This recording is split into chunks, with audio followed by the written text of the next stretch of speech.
ফুটু তুই কথাটা ভুল বলিনি, ঠিকই বলেছিস। তাড়াতাড়ি পালা। এধারে আসছে, তাড়াতাড়ি পালা। এই শালা ফুটিয়ে ডিসক্লেমার, তোমাদেরকে আগে থেকে সাবধান করে দেওয়া হচ্ছে এই ভিডিওটা বাচ্চারা এবং বড়রা দেখবে না। এই ভিডিওটাতে কিছু শব্দ প্রয়োগ করা হয়েছে হাসানোর জন্য মানুষকে, তো দয়া করে আপনারা কেউ সিরিয়াস নেবেন না। ভিডিওটা পুরোপুরি এন্টারটেইনমেন্টের জন্য বানানো হয়েছে। কোন খাঙ্গি ছিলাম মাছের বাড়া, এখন অব্দি একটা উঠলো না। 1 ঘন্টা ধরে তো মাছ মারলি রে লাউরা, এখন অব্দি একটাও মাছ তুলতে পারলি না।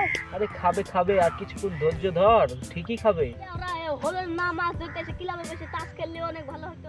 আরে ফুটু তুই কথাটা ভুল বলিনি, ঠিকই বলেছিস। থেকে ক্লাবে যে তাস খেলা অনেক ভালো ছিল। তখন ধরে মাছের কামড় কাছে মাছ না নিয়ে যাবো বাড়ি, আর তোকে যা যা বলেছি তোর সব কিছু তো মনে আছে তো?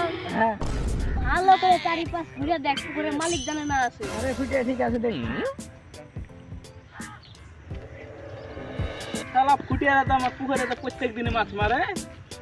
আজ যে যদি শালা ধরকে পায়, শালা ধরে কি যে করবো সে আমি জানছি।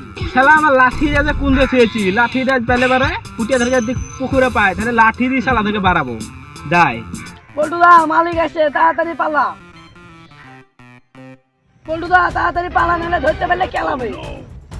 এধারে আসছে, তাড়াতাড়ি পালা। এই শালা ফুটিয়ে তো আজ এসে আমার পুকুরে মাছ মারছে। এই যারা শালা আজকে তোদেরকে বাড়াবো, চ পালা, ধরতে পারলে কেলা দিয়ে দিবে। এই শালা ফুটিয়াদেরকে আজও ধরতে পারলো না। আর যদি শালাদেরকে ধরতে পারতু তো শালাদেরকে এক রাইরা উঠে এমন মারা মারতু, শালাদের পিঠে থালকে তুলে দিত। আজ তো ধরতেই পারলু না। এদিন যদি পুকুরে আলে দেখি শালাদেরকে, তো শালাদের পিঠে থাল তুলে দেবো। আজ বাড়ি যাই।